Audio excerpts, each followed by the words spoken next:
दोस्तों, आप सभी लोग जानते हैं कि 18 जून 2024 को है इस महीने की निर्जला एकादशी। इसीलिए दोस्तों, आप लोगों को इस दिन पंडित जी द्वारा बताया गया अपनी अब्भी की सीहोर समर्पण कथा में एक लौटा जल वाला जो उपाय है, जरूर करना चाहिए। और दोस्तों, बहुत सारे लोगों ने तो यह वाला उपाय करना भी शुरू कर दिया है, लेकिन बहुत सारे लोगों को उपाय समझ नहीं आया है, जिस कारणवश वह अभी तक यह वाला उपाय नहीं कर पाए हैं। तो इस वीडियो में आप लोगों को 18 जून, जिस दिन जून महीने की बड़ी एकादशी है, इस दिन आप लोगों को एक लोटा जल वाला उपाय जरूर करना चाहिए, जो कि पंडित जी ने अपनी अभी की ही समर्पण कथा में बताया हुआ है। तो चलिए दोस्तों, उपाय को शुरू करते हैं। देखिए, यह दिन इतना खास होता है, इतना महत्वपूर्ण होता है।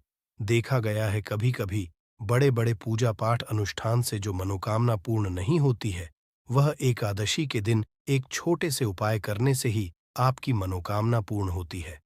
और बहुत सारे लोगों ने इस उपाय को किया भी है, और उनको इस उपाय को करने का फल भी जरूर मिला है।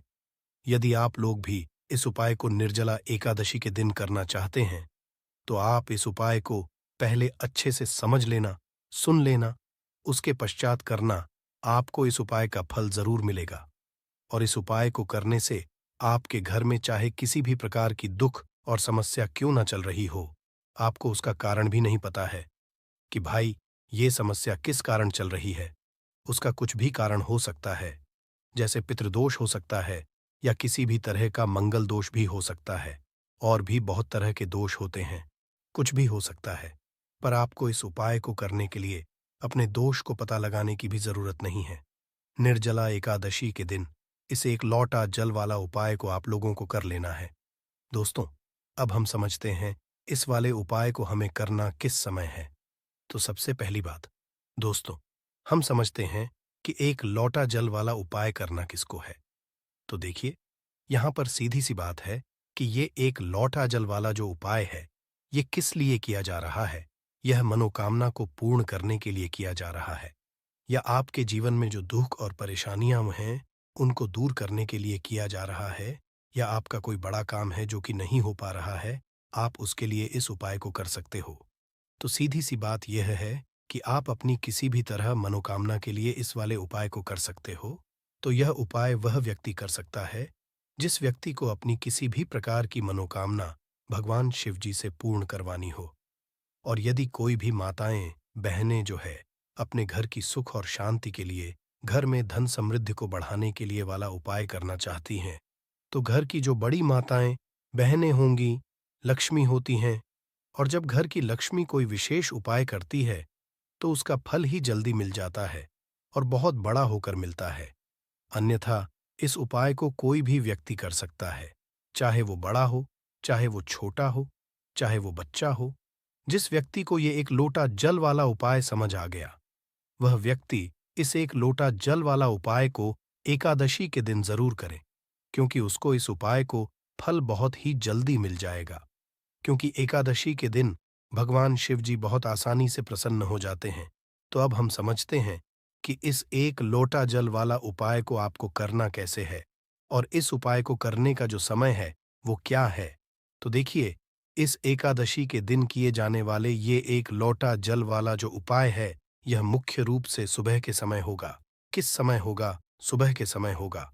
आपको कोशिश यही करनी है कि सुबह के समय हम इस एक लोटा जल वाला उपाय को कर लें।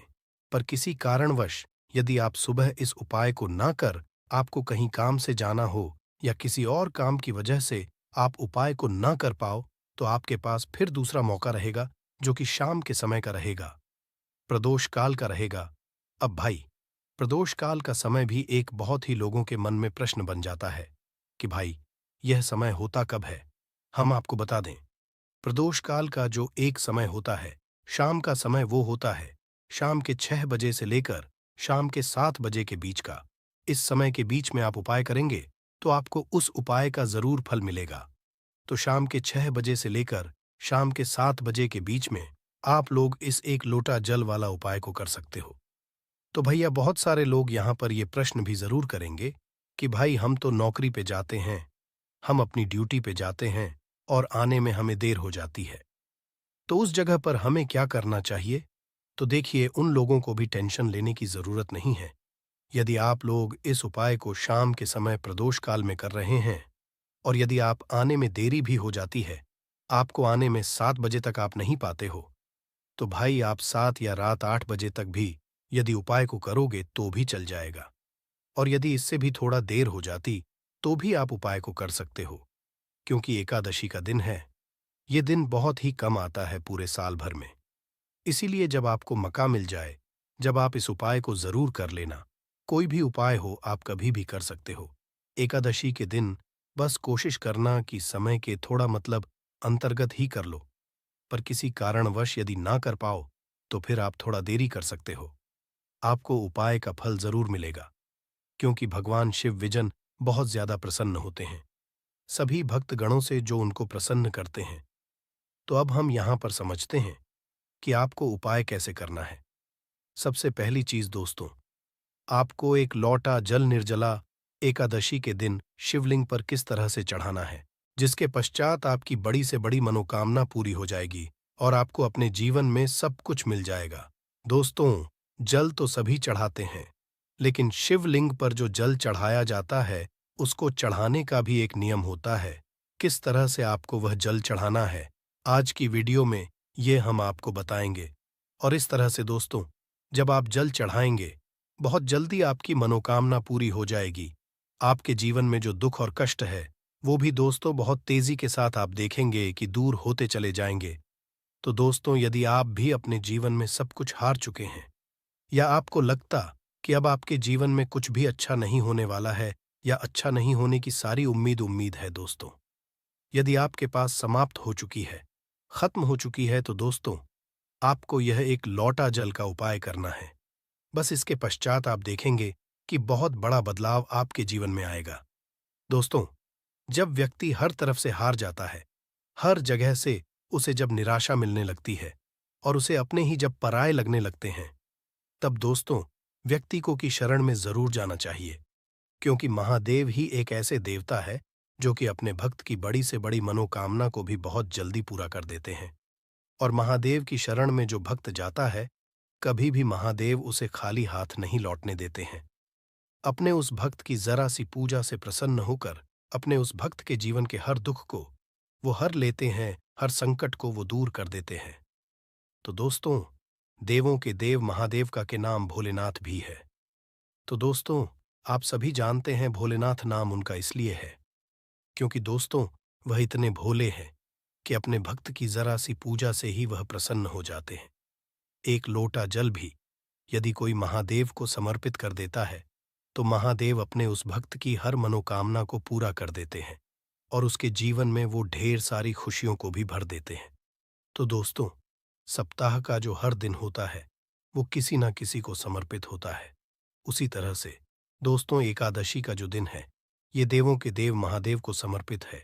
यानी कि एकादशी का जो दिन है, आप सभी जानते हैं कि सबसे ज्यादा पूजा की जाती है महादेव की। इसी के साथ दोस्तों, यदि आप एकादशी के दिन शिवलिंग का अभिषेक करते हैं या शिवलिंग पर जल चढ़ाते हैं तो शिव जी आपकी पूजा से बहुत ही प्रसन्न होते हैं और आपके जीवन में जो भी कुछ आपको चाहिए दोस्तों, सब कुछ आपको अपने जीवन में मिल जाता है। तो दोस्तों, कैसे करना है उपाय, किस तरह से आपको एक लोटा जल एकादशी के दिन शिवलिंग पर चढ़ाना है, सब कुछ आपको वीडियो में बताने वाले हैं। तो दोस्तों, आपको यहाँ पर एक लोटा जल लेना है अपने घर का, क्योंकि दोस्तों जब आप अपने घर से एक लोटा जल चढ़ाते हैं शिवलिंग पर, तो वो जल शिवलिंग से होता हुआ माता रानी के हस्तकमल पर जाता है और इससे दोस्तों आपके जो पितृ हैं वो भी सदैव रहते हैं। तो दोस्तों, आपको एक लोटा जल लेना है अपने घर से और उस एक लोटा जो जल आपने लिया है उसके अंदर आपको डालना है थोड़ा सा गंगा जल। थोड़ा सा गंगा जल डाल लेंगे और एक लोटा जल आप ले लेंगे। इसके पश्चात दोस्तों आपको लेनी है एक बेलपत्र। तो दोस्तों, वैसे तो 108 बेलपत्र बहुत शुभ मानी जाती है, लेकिन एक बेलपत्र भी आप यहाँ पर ले सकते हैं, क्योंकि एक बेलपत्र से भी जी सदैव ही प्रसन्न होते हैं। तो दोस्तों, एक बेलपत्र लेनी है आपको, ऐसी जो कहीं से भी खंडित ना हो, यानी कटी फटी ना हो, कहीं से भी पत्ता बेकार ना हो, बेलपत्र का और डंडी के साथ ही दोस्तों आपको बेलपत्र अपने साथ लेकर के जानी है। एक लोटा जल के अंदर दोस्तों आपको नहीं डालनी है, जल अलग से लेकर जाएंगे। और एक बेलपत्र जो आपने ली है वो अलग से आपको लेकर के जानी है। महादेव के मंदिर में आपके के आसपास जहां पर भी शिव जी का मंदिर हो, वहां पर दोस्तों आपको जाना है। और सबसे पहले दोस्तों आपको क्या करना है, जो जल आप लेकर के गए हैं अपने घर से, वो जल आपको शिवलिंग पर चढ़ाना है। और चढ़ाते समय जब आप शिवलिंग पर जल चढ़ाएंगे तो फेस किधर होना चाहिए? आपका उत्तर दिशा की तरफ। दोस्तों, आपका फेस होना चाहिए। तो दोस्तों, जब भी आप शिवलिंग पर जल चढ़ाते हैं, इस चीज का आपको पूरा ध्यान रखना है कि का जो मुख है वो पूर्व दिशा में ना हो, यानी पूर्व दिशा की तरफ आपका मुख जो है वो नहीं होना चाहिए, क्योंकि पूर्व दिशा को ही भगवान शिव का मुख्य द्वार माना गया है। ऐसे में दोस्तों, पूर्व दिशा की ओर मुख करके यदि आप जल चढ़ाते हैं तो इससे शिव जी के द्वार में अवरोध पैदा होता है और शिव जी आपसे नाराज भी हो सकते हैं। तो सदैव आप ध्यान रखें कि आपका जो मुख है, जब भी आप जल चढ़ाएंगे तो उत्तर दिशा की तरफ दोस्तों आपका मुख होना चाहिए, आपका फेस होना चाहिए। तो दोस्तों, उत्तर दिशा की तरफ अपना फेस करते आपको जल चढ़ाना है। और जो बेलपत्र आप लेकर के गए हैं, बेलपत्र दोस्तों आपको शिवलिंग पर कब चढ़ाने हैं? जल चढ़ाने के पश्चात पहले आप जल चढ़ाएंगे, फिर दोस्तों आपको बेलपत्र अर्पित करनी है शिव जी को, और जो भी आपकी मनोकामना है वो दोस्तों यहाँ पर आपको कह देनी है। और दोस्तों, जब भी आप यह उपाय करते हैं, एकादशी के दिन शिव जी आपसे सदैव प्रसन्न होते हैं और आपकी जो भी मनोकामना होती है वह पूरी हो है। आपको अपने जीवन में सब कुछ मिल जाता है दोस्तों। जब आप इस तरह से शिवलिंग पर एक लोटा जल अर्पित कर देते हैं दोस्तों, जब आप शिवलिंग पर जल चढ़ाएंगे तब आपको शिव जी का जो मंत्र है, ओम नमः शिवाय श्री शिवाय नमस्तु भयम, इस मंत्र का जब भी करना है। और दोस्तों, यहां पर आपको एक चीज बहुत ध्यान रखनी है कि जब भी आप जल चढ़ाएंगे, जल्दी जल्दी आपको नहीं करना है। बिल्कुल पतली धार बनाते हुए ही आपको शिवलिंग पर जल चढ़ाना है। इस तरह से दोस्तों, जब आप जल चढ़ाते हैं तो शिवजी को ठंडक मिलती है। आप सभी जानते हैं कि शिवजी ने समुद्र मंथन के दौरान जो विष निकला था, उन्होंने ही ग्रहण किया था, जो कि उन्होंने अपने गले में रखा है दोस्तों। तो दोस्तों, जब आप हल्के हल्के शिवलिंग पर जल चढ़ाते हैं तो इससे शिवजी को बहुत ही ज्यादा ठंडक मिलती है।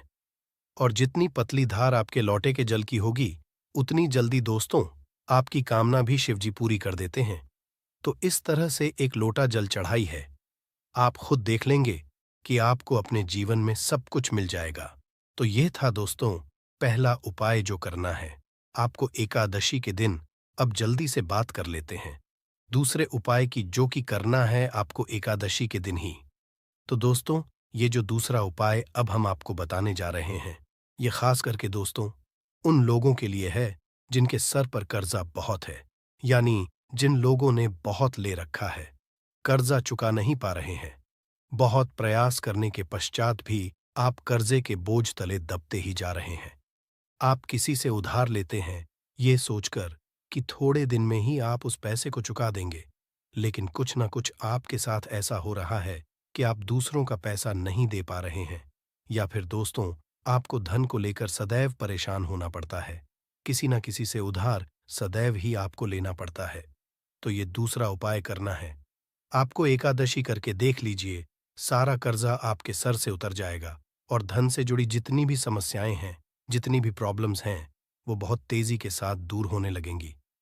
तो दोस्तों, उपाय को करने के लिए आपको यहाँ पर लेना है शहद, और आपको एकादशी के दिन शिवलिंग का अभिषेक करना है शहद से। तो दोस्तों, कितने एकादशी करना है? ये उपाय आपको कम से कम 5 एकादशी करना है। करके देख लीजिए जी। आप देखेंगे कि शहद से शिवलिंग का अभिषेक करेंगे तो आपके जीवन में जो कर्जे से जुड़ी समस्याएं हैं वह दूर हो जाएंगी। और इसी के साथ दोस्तों, धन वृद्धि आपके जीवन में बहुत तेजी के साथ होगी। और जितना भी कर्जा आपके सर पे है वह भी दोस्तों बहुत तेजी के साथ उतरने लगेगा। दोस्तों, जब भी आप कोई उपाय करते हैं, पूरी सच्ची श्रद्धा के साथ करते हैं, भोलेनाथ पर पूरा विश्वास रख करके करते हैं, तो दोस्तों भोलेनाथ अपने भक्तों के जीवन में जितने भी दुख कष्ट होते हैं उन्हें तो दूर कर ही देते हैं। अपने भक्तों को कभी वह दुखी नहीं होने देते हैं। तो दोस्तों, यदि आप अपने जीवन में हर तरफ से हार चुके हैं, हर तरफ से आपको ऐसा लगता है कि आप कोई उम्मीद नहीं बची है आपके जीवन में। तो दोस्तों, आपको महादेव की पूजा एकादशी के दिन जरूर करनी चाहिए। और सरल से उपाय जो हमने आपको बताए हैं, उन उपायों को आप करके देख लें। आप देखेंगे कि आप अपने जीवन के समस्त दुखों से और कष्टों से सदैव के लिए छुटकारा पालेंगे। तो दोस्तों, देवों के देव महादेव की शरण में जो व्यक्ति जाता है, काल भी उसका कुछ नहीं बिगाड़ पाता है, आप सभी जानते हैं। तो दोस्तों, जो व्यक्ति महादेव की पूजा करता है, स्वास्थ्य भी उस व्यक्ति का सदैव सही रहता है। कभी भी उस व्यक्ति को कोई बीमारी परेशान नहीं करती है।